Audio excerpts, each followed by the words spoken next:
I'd like to introduce Tim Rooney and thank him for speaking to us and giving this webinar today on behalf of the Bristol Hub for Gambling Harms Research in Bristol.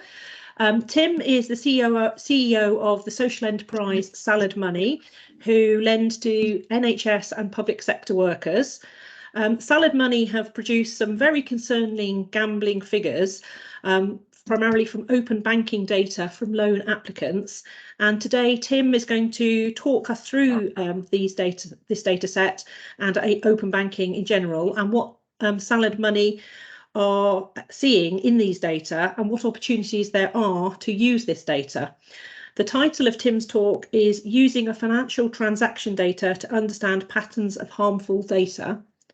And Tim's going to got about, we've got a long session in the diaries. I don't think we're going to be here for a full hour and a half, but I think Tim's probably got about half an hour for talking to us, and then about 15 minutes after that, or even longer if we want to discuss. And then Tim's very kindly agreed to share his slides with us all later, and also some documentation to see how he might possibly work with us in our research. In terms of questions, if people want to put any questions in the chat, I can field those. If it's things that you need to know to clarify points that Tim is talking about, he's happy to answer them as we go along, but then we'll probably leave the main sort of discussion points to the end, if that's okay with everybody. So I'll keep monitoring the chat to see if there's things that we want to ask. So raise your hand, and then at the end we'll have a good chat about how these data might be used by us in research. So Tim, shall I share the slides for you? Yeah, please. Thank you, Vanessa.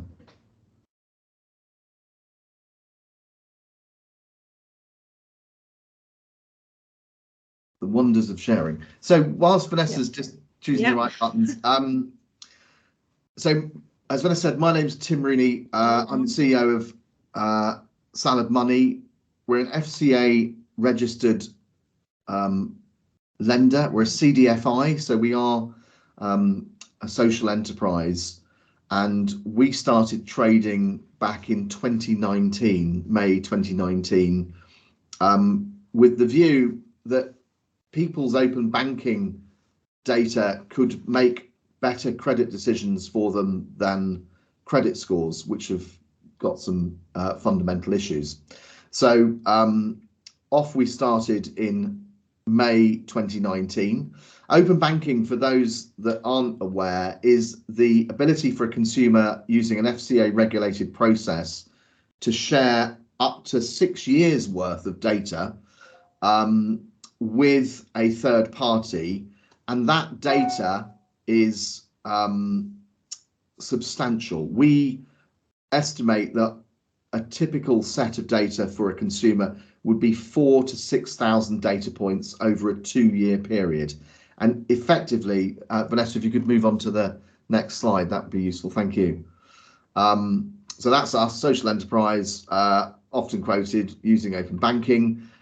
We are members of Responsible Finance, so there are about 10 other lenders like ourselves who use a mixture of credit scores and open banking, and are seeing the same level of harms that we are seeing. So that's another important point. But there are other colleagues within the sector who are seeing the same data points as ourselves.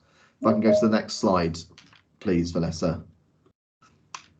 So open banking, this is quite small. I don't know whether you can see that, but it's made up of, as I say, these tremendous amounts of transactional data sets, which give you a date, a timestamp, and also a category. Now, we categorize our own data, and one of the things that we became fixated on was people's fixed expenditure and then their disposable expenditure, because we recognize that if someone needed to take on an additional financial commitment, it would be funded out of their disposable income. And it's obviously been incredibly valuable as we've worked through this cost of living crisis. But one of the things that we recognized very early on, back in sort of 2019, 2020, was that gambling transactions and the identification of those within people's open banking was in itself a bit of a black art. So we recognized that some gambling providers would subtly change the naming protocol of how they would appear on people's bank statements, such that it wouldn't be picked up by certain individuals who are looking specifically for, and I'll use William Hill or Coral as examples, but there are subtle changes that we recognise over time to those descriptions of where people are gambling and who they're gambling with. So the top screen on the left, the transaction data, that's the sort of raw data elements.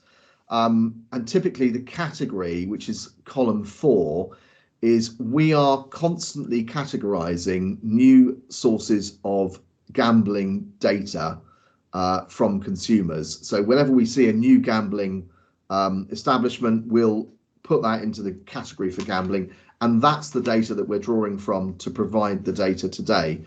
The screen underneath is the sort of green, amber, red, and gambling occurs in the right hand side red section. So the ability for us to categorize the data means that we can spot new trends within where areas are, where people are going to gamble and who the most prolific sources of online gambling are. So clearly there is the other side of gambling, which is people walking into shops, and we don't obviously see that because a lot of those are debit or cash transactions, but these are transactions through a consumer's bank account. So interestingly, the only way that you can apply for a SaladMoney loan is to make or connect your bank to ourselves. Now, at the top of this call, Vanessa said, we provide loans to NHS and public sector workers. And you can see, if your eyes are very good, in that bottom green sector, you can see that this individual was an NHS employee, because guess what? We can see, I think it's NHS Lothian is the moniker for the pay and the money coming in. That's not to say that all of the applicants who applied to us work in the NHS and public sector, because some of those people may be just catching our advertising and making an application. So it's not fair to say that all of this data is attributed to NHS and public sector applicants. Vanessa, can we go to the next slide, please? So what we did do was look at data between November 2022 and January 2023. It was a total of 73,000 applications. And against that, we made 5,000 odd loans. The demographic data there, 70% of applications identified as female. I think that's the correct way of saying that. Average age is 41. Again, that's not a validated age. That's just the date of birth that they gave us. The income was validated, and you can see that 23% of those individuals were in receipt of a benefit of one kind or other. Typically, I would say that would be universal credit or working tax credits and or child benefit. The analysis was over 110 million transactions, and in this instance, it was 1,600 transactions per applicant. It is predominantly NHS and public sector workers, and we recognise that these individuals are near and subprime credit profiles. And we know that because we took 50,000 data sets from consumers and ran retrospectively against a credit bureau back in November, and they classified our individuals as being in near and subprime categories. Next slide, please. So we recognise that gambling is very prevalent, and you can see here the proportion against those 77,000 applicants of gambling, and you can see there that it is 56% have gambling, and you can say 0 to 100, well, that's not really an issue. That's £10 a week on the National Lottery or the NHS Lottery or some other equivalent. But then you start looking at these other segments, which are collectively 22%, and you can see there that gambling is very much more a proportion of their net income. So we declined 29% of applicants because of the level of gambling that's probably over £60 per month. When you look at the clustering of the spend, it's not 60 or 70, it typically is a lot more. So there seems to be a gap between that social gambling, or what's socially acceptable, and then larger elements of gambling. If we can go to the next slide, Vanessa. We have seen a dramatic increase in the percentage of applicants failing for gambling. So it's now 29% versus 25%. And that seems to be a trend, as you can see from that graph over time. We are receiving more applications on a monthly basis as the business has grown significantly in the last 2 years, but percentages don't really lie. So there are more people gambling is what I would gather from this. Next slide. So we should probably spend a little bit of time on this. This is applicants with declined for gambling and the breakdown of the levels, propensity and proportion of their total expenditure.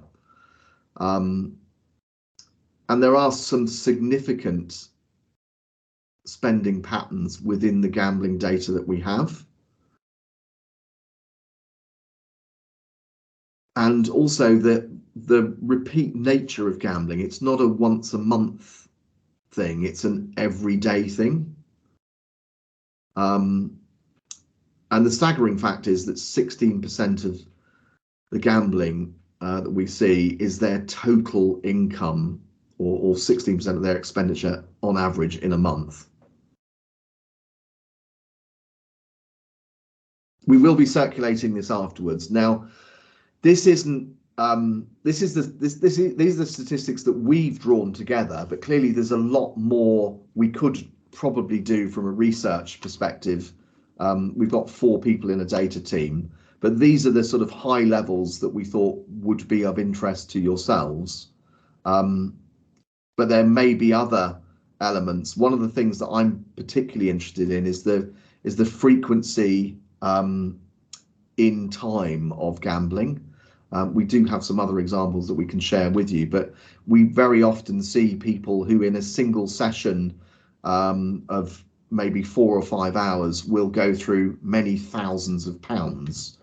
And that's very concerning, because clearly if we can see it, the gambling institution that they're gambling with can see that. And I believe there are some regulations around that persistency piece that they're meant to guard against, but we're not seeing that they're able to police that at all.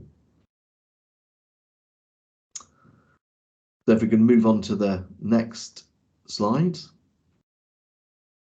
Again, there are a multitude of examples here. We've put in 3 on the right hand side. We have included obviously income, so where they win we've put that back in, so they appear as credits within their account, but ultimately the gambling establishments always seem to have the upper hand. So I'll just sort of let some of those data points sink in for you. I mean, the 28-year-old male is particularly distressing. 625 individual payment transactions with the same betting company. And again, a typical day for that individual was 58 payment transactions totaling £830. And bear in mind, these are people who are netting take home of around about £2,000 a month.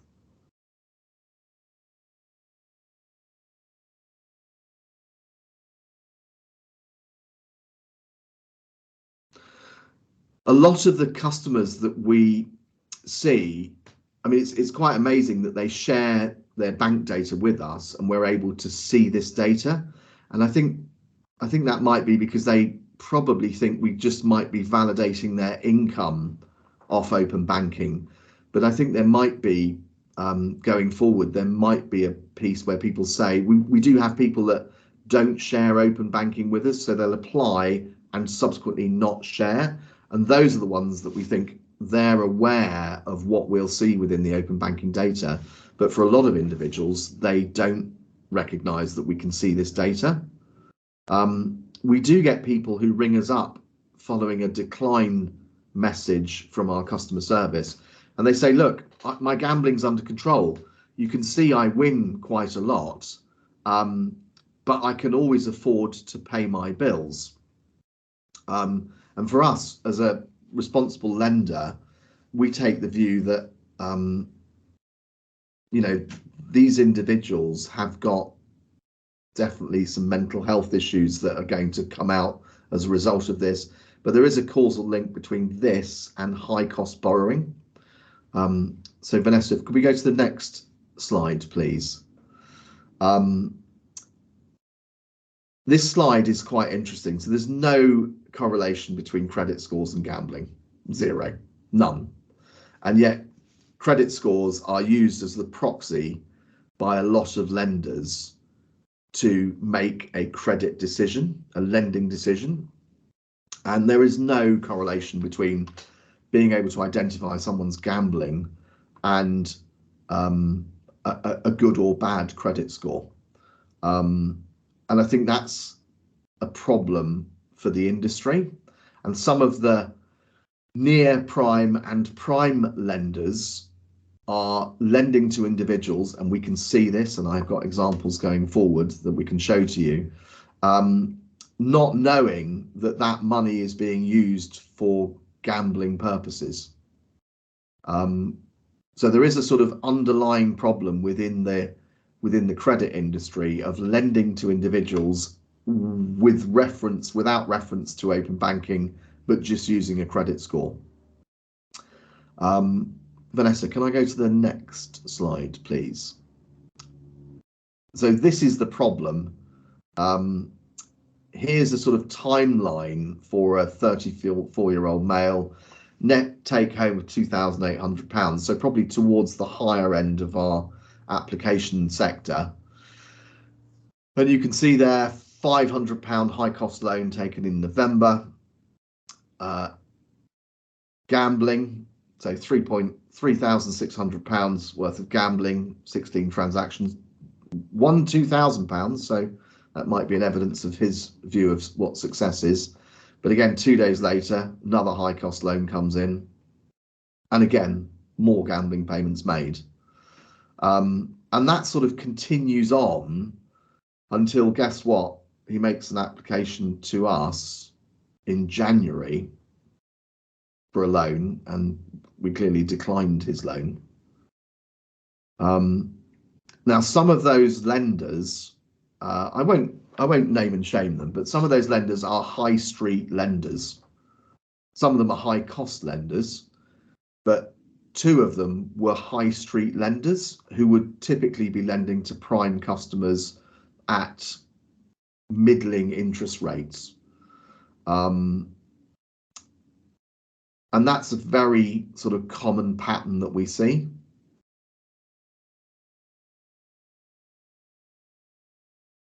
And fairly horrific.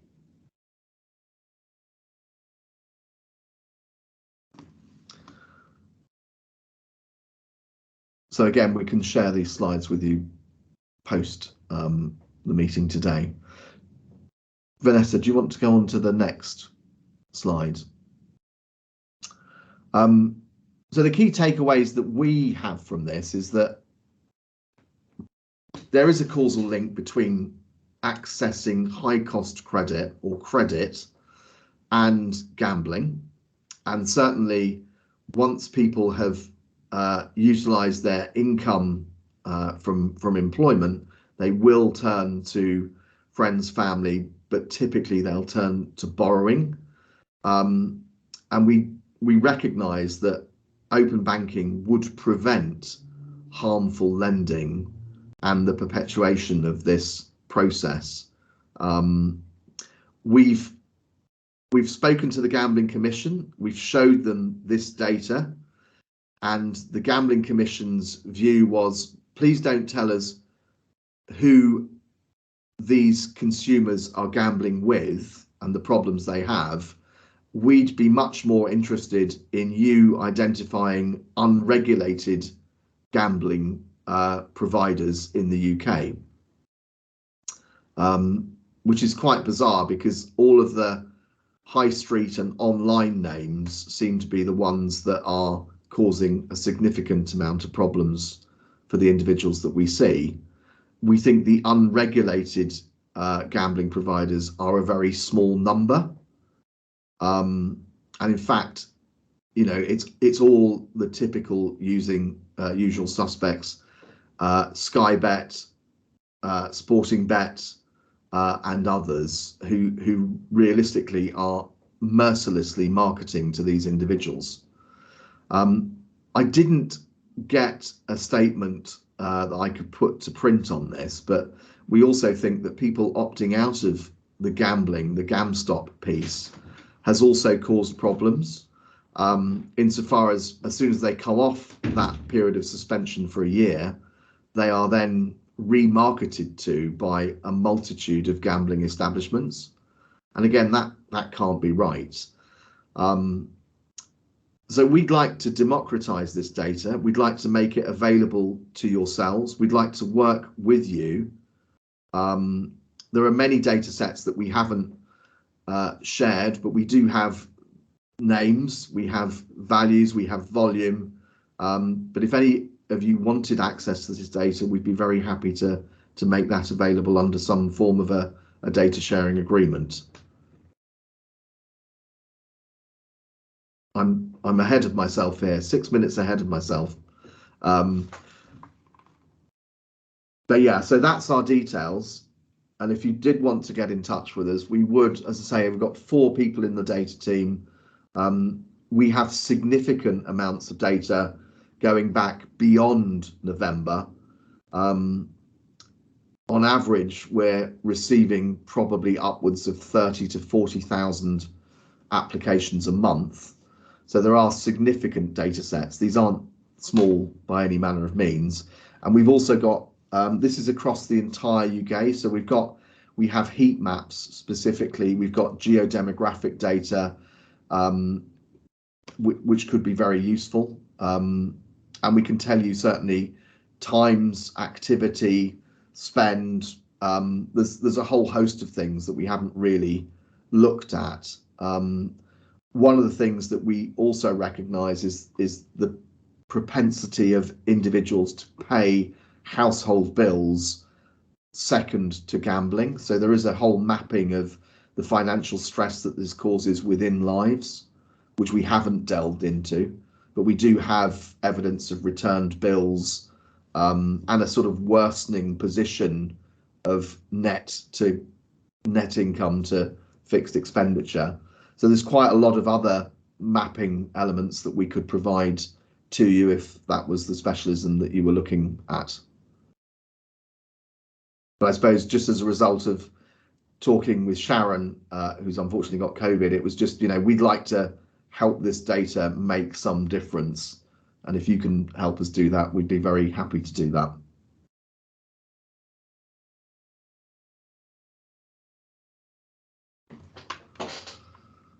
I can see we've got a question from Emmanuel. Yes, I can start. Tim, thanks very much for this really uplifting presentation. It really made my day. But you know, jokes aside, this was very interesting. Thank you very much. Can I please ask you to tell us a few more things about the open banking data? So if I got it correctly, open banking data is all my data transactions that I can make them available to you in order to, you know, to have my loan, you know, accepted. Yep. Did I get it right? That's right. So open banking came in 2017. It was an act of parliament that basically said that an individual would be able to share their banking payment transaction data to effect current account switching.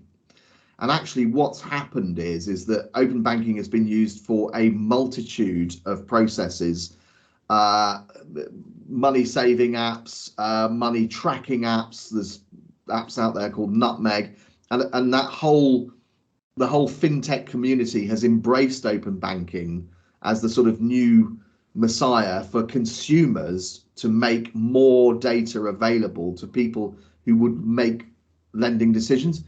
I actually sit on the APPG for open banking, and it was provisioned in the early stages for things like mortgage applications. If anyone's been through a mortgage application, it's a real pain, isn't it? It's credit scores, bank statements, and all of that could be assessed very quickly into one place to look at your income and expenditure.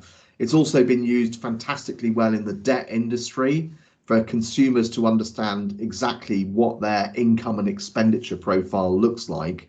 And it really has rocketed off. I think when we started, Emmanuel, in 2019, people said no one's going to share their banking transaction history with you to take out a loan. And as I say, we have 30,000 plus people doing that on a monthly basis. One of the curiosities is that a lot of the people that we apply to us have two bank accounts. So they'll have an account where the money is paid into, and then they'll have an account where they sweep the money across to, like a Monzo or a Starling or a more modern account. And then they'll drip feed the money back to make payments or transactions in their main account. So you do get this, open banking allows you to access both sets of accounts. Even if they're not from the same provider? Even if they're not from the same provider. So yeah, and it's always done with the consent of the consumer. So the transaction is incredibly slick now. So within our application process, you'll choose your bank, you'll click on the bank, you'll then get displayed what your bank says about open banking. And if you've got a banking app on your mobile phone, it will take you literally straight to that app, and then using your facial recognition or your password and username, etc., it will then take that data and put it into our data back end. We'll then categorize that, and this is all done within milliseconds, and then we'll make a decision about whether or not you could afford to take on a new loan. So it really is end to end a probably 60 to 90 second transaction process. This is very helpful. Thank you. I have a follow-up question if it's okay. So Sure. Let's say I applied for a loan, with you guys in 2020. Yeah. So did you receive a snapshots of my transactions between 17 and 20, or are you able to, keep on tracking, like, let's say, my transactions even after I did the application? So, and how long are you able to keep this data for? Okay. So interestingly, we have decided that decline applicant data, we won't hold any personally identifiable elements for more than 30 days, but we will hold the transaction data beyond that period of time. You can and you are able to go in as many times as you like for a period of 90 days, and now it's been extended to 12 months. So you can go in if the consent of the consumer has not been withdrawn every day, every hour, for instance. Yeah. Now we typically will go back in after 60 days and look at the transactions that have been made by the consumer, which is incredibly helpful for us to see where the money that we lent to them has been spent. Now, you can't do that for declined customers because we've agreed that once we decline a customer, we'll close the account. We don't want to keep going back into declined customers' account. But you can see a lot of customers come back to us after about 9 months and ask to top up their loan. And sometimes within that period, you can see their descending into gambling behaviors. It's few, but there are some individuals that take up gambling in that 9-month period from when they took out a loan with us to when they come back to us 9 months later, which is sad. Thank you very much. I think it's Philip Newell next for a question. Thanks, Vanessa. Thanks a lot, Tim. That's sorry. That's really interesting work that you presented here. In particular, I really liked how you factored in the wins. You know, not just showing the gross expenditure out, but also showing the patterns of wins coming back in. I was actually an author on the first paper to look at gambling in bank data. And one of your observations reminded me of something that I saw in the data back then. So William Hill, when they did a transaction, it would come up on the statement as who online. So like William Hill online. And I just found that very funny, very tricky. I have two questions for you. The first is, have you looked in or considered the effect of payment processes at all? So things like PayPal. I worried that it could be trivially easy for someone who wants to hide their electronic gambling expenditure by first moving the money from their account into PayPal and then from the PayPal account into the gambling operator's account. Secondly, have you looked at crypto at all? Like crypto is something that is super strongly correlated with problem gambling in self-report surveys, but I'm not aware of anyone who's looked at it in bank data before. Yeah, so answer your first question, Philip. We do have payment providers. I think they're the best way described as, not PayPal so much, but there are some other, funny enough, African and also American providers where people will transfer money across, and you wonder about its use. But funny enough, they never cover all their tracks, and they will sometimes you'll pick it up where they will go and do a William Hill or a sneaky Sky Bet, because I reckon some of those providers won't take the payment from those third parties. But we do see that. In reference to crypto, I don't want to go into a big story about crypto. I see it as gambling, and the behavior of people that we have seen who were doing crypto. It was very popular about 12 months ago, but it's not so popular now, clearly, as crypto's fallen. We classed crypto within gambling. Okay. Which is just the sort of moral stance that I took.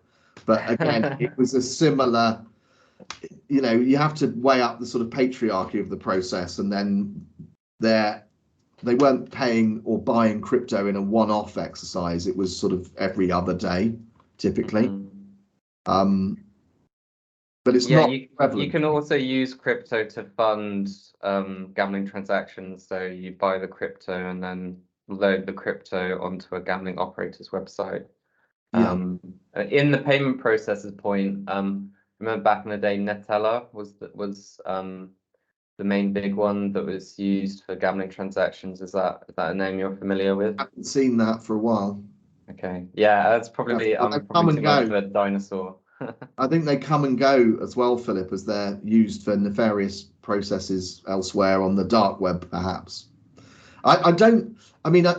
This sounds like I'm pigeonholing. I don't think the customers we have are particularly sophisticated, and I think what you've described is quite sophisticated activity, which may be more akin to someone at higher levels trying to hide it from spouse, partner, etc.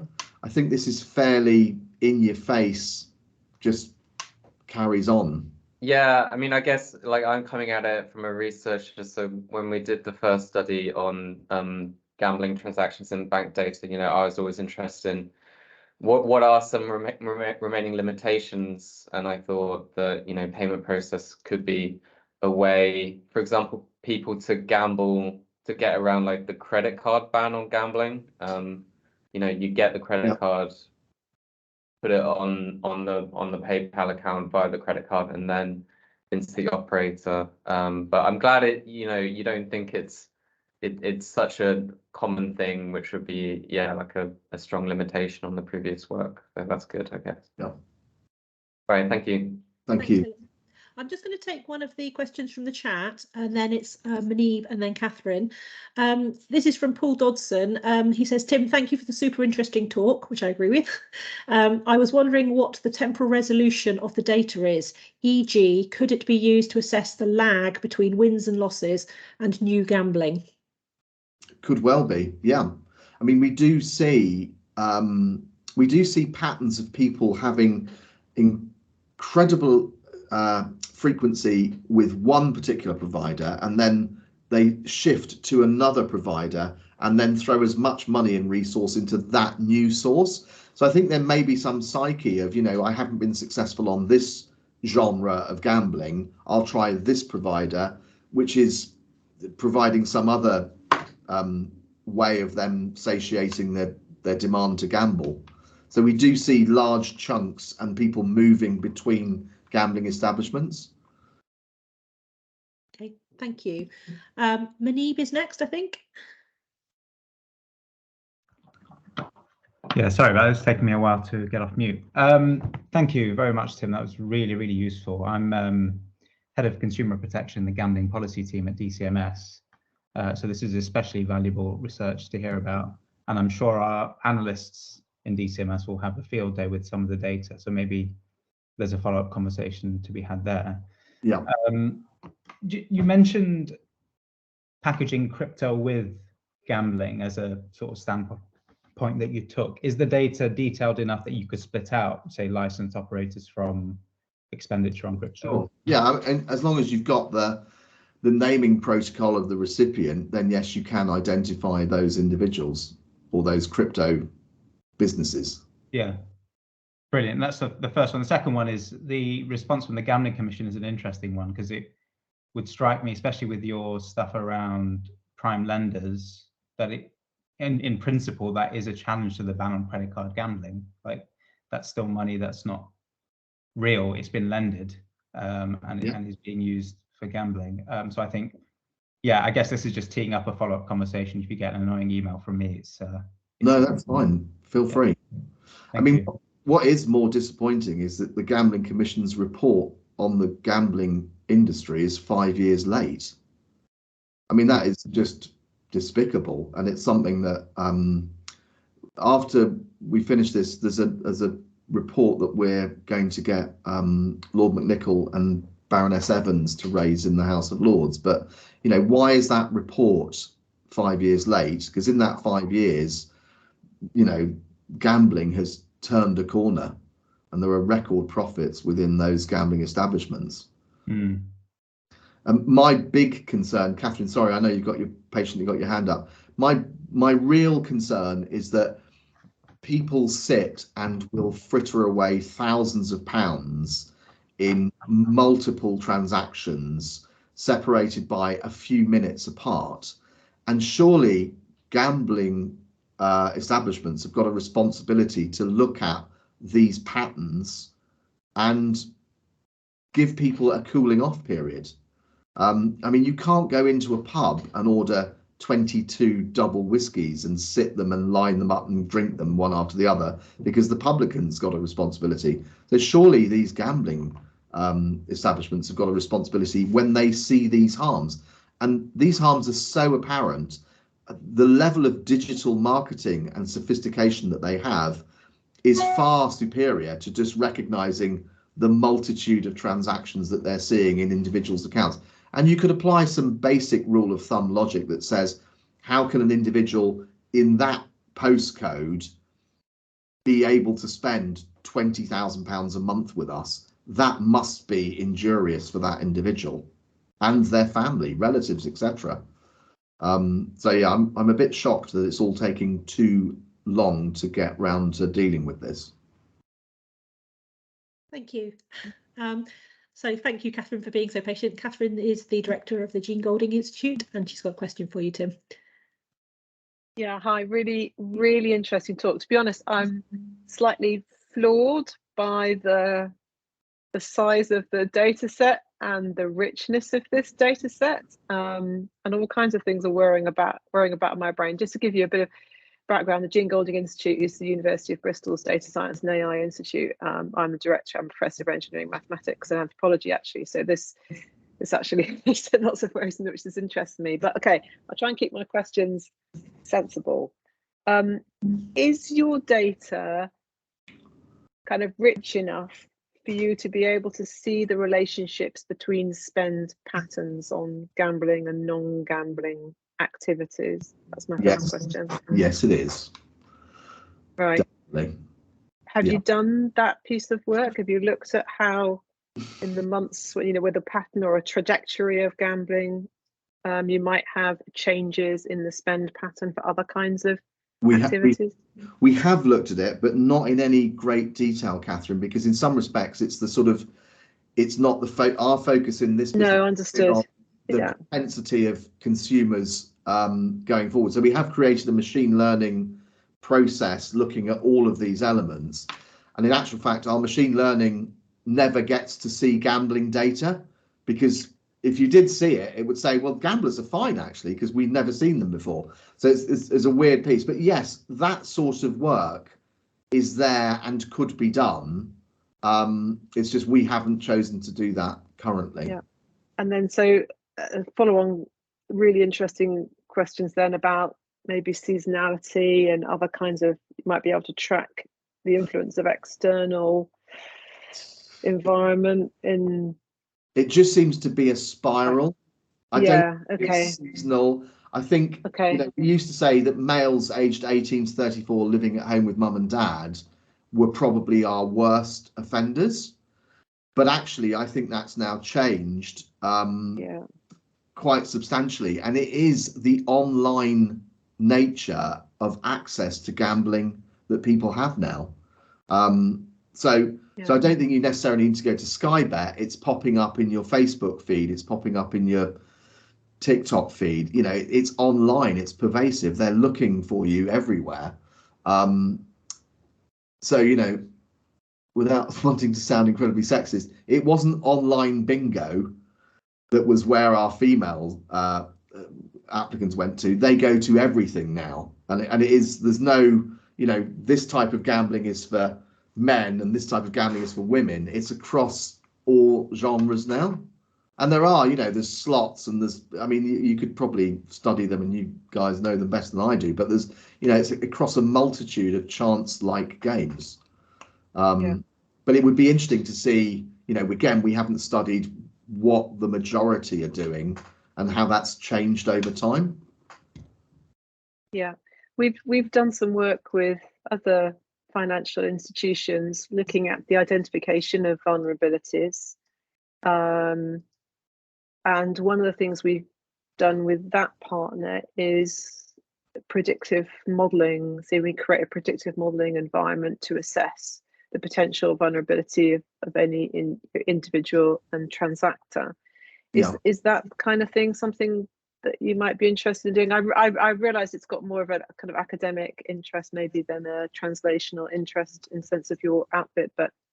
Well, again, customer duty is coming upon all financial institutions in July of this year, and we are incredibly interested in looking at signs of vulnerability, not as defined by the FCA, but things like, for instance, people cancelling their digital subscriptions for services. So we've just done a really interesting report on people who had Netflix in the previous 40 days before our application and then have cancelled it. Is that a sign of vulnerability? And it's amazing that Disney Plus, the Netflix, the Amazon, Spotify, all of those digital services cancelled in the previous 40 days, I think are an indication of a financial or a potential financial vulnerability. So yeah, we're looking at anything which can make us give our consumers a better decision. I mean, the shocking fact is, Catherine, that, you know, only 5% of people who apply to us would be able to take on an additional financial commitment. So it's, you know, record numbers of declines within the industry. It's not just within our business, it's across the entire CDFI sector. So yeah, I'll stop there, and I'm probably the second person you can expect to get an email from. No problem. That's really fine. interesting. Thank you. Thank you. And we've got quite a bit in the chat, Tim. I think some of it we've already covered, so I'll just rattle through them. One is from Sharon Martin. She says, Tim, thank you for all the talk and the data reveal. Sorry, thanks for the talk. Did the data reveal any relationship between gender and gambling and or patterns of gambling? I think you said 70% of applicants were female. I think we've just... Yeah, I don't think there's a causal link between the gender of our applicants and gambling, because we recognise that the need for credit is specifically predicated on more females than males anyway. So I don't know, our data is specifically female biased, I would say. And then in the chat from Sarah Hodge, another question about cryptocurrency. Re-cryptocurrency, there was a lot of pressure using crypto in gambling at ICE at the beginning of the month. Have you noticed any increase in the use of crypto? And I think, Sarah, if you've got your hand up as well. Do you want to add to that? Yes, I actually had two questions, but my internet's being a bit wobbly. So can you hear me okay? Yeah, I hear you perfectly. Oh, good. It's I'll leave my camera off then. I'm worried I might jinx it if I put my camera on. Yeah, it was really interesting being at ICE at the beginning of the month, because there was a lot of promotion around using crypto and companies sort of suggesting the use of crypto. And that was what my first question was. And my second question was about more lived experience research that we've done. They've said that some of the ones that have experienced some challenges with gambling, it was the transactions they were doing at unusual times. So it was the times when it was in the middle of the night or early hours. Can you see that through your data? Sorry, there's quite a lot there, but I don't know how it works with how quickly transactions come through from gambling companies. Yeah, sorry, Tim, hand over to you. So first of all, I don't believe we've got as much crypto type transactions that we had 12 months ago, but it'd be interesting to have a look at that. I think that is a level of sophistication that perhaps eludes the people that we're or receiving applications from. You do get to see times and dates within the timestamp for each transaction. So there's no lag. It is literally, if it's been debited from your account, it will have a time and date stamp. And yes, there are some very sad ones, especially around Christmas, weirdly, where you see people go on at sort of 2 in the morning and spend down £1,000 till 4 in the morning with a multitude of transactions. And again, you know, why is the industry not looking at that? Because that's clearly harmful. Now, there could be shift. And there's no delay from the gambling company. Sorry. Sorry, I was going to say there could be shift workers, to be fair, but yeah, there's no delay in the reporting of that data. Oh, interesting. Thank you. Yeah, because I'm not so familiar with the sort of the side of it from the transaction side, you know, the banking side of how quickly those transactions would go through. So that's really interesting. Thank you. Thank you very much. Another one from the chat. Jamie Evans says that he noticed on your website you mentioned gambling may affect your loan application, and he wonders if A, this is a warning that you've always had there or something you've added later, and B, if you added it later, have you analysed or considered analysing if adding this warning had any impact on the level of gambling you see within your applications? All very good questions. I mean, we added that very early on because we didn't want to waste our time or the applicant's time, and we wanted to build an awareness. There is this process that's been perpetuated in the lending market where you give consumers the option of identifying what the purpose of the loan is for. There is no correlation between what they put and what they spend the money on. I can tell you that now. So I think it was more to deter people who gambled from excessively from using our service. There is a small nominal cost for processing a transaction, but you know, notwithstanding the fact that we put that on our website, people still apply and give us access to their bank account, which is weird. Thank you. And Ben is asking, do you categorise money that comes in from individuals that could be, for example, family and friends? and it would be interesting to see how gambling may be affecting others financially, and how people are using other people's money. You do see a lot of parental or family support for individuals, and you see a lot of transfers in from clearly family members supporting an individual either part way or all the way through a month. So that is, you can definitely see the support they get from third parties. Thank you. And just to let everybody else know, Sharon Collard and also Philip Newell have put some interesting papers in the chat for people to look at. Looking at expenditure, gambling expenditure and kinds of spend and harms that Philip's put in, and a recent paper by the Personal Finance Research Centre that Sharon's put in there. So I don't see any more hands up. Has anybody got any further questions? No. I'd just like to echo what everybody has put in the chat and what everyone has prefaced their questions with. It was utterly fascinating talk, very, very sobering facts and figures. And, you know, one of the things that everyone's always saying is we want data, and it's just really, really great to see what a rich source of data that you've shared with us today. And thank you very much for agreeing for us to share the slides and also other contact details with everybody on the call today. Very, very much appreciated. And I think on the chat, lots of people are coming in with thank you, very interesting. So I think big round of applause from all of us. So really fascinating talk. So thank you very, very much indeed. Well, come and talk to us about the data, and we'd be more than happy to entertain questions for sure. All right.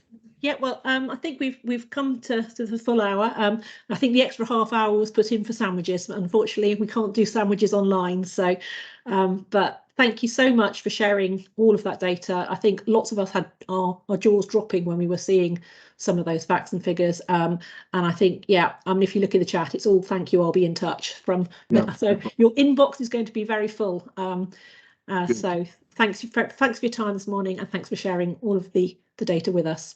Lovely. Thank you very much. Thank you. Bye-bye. Bye-bye all.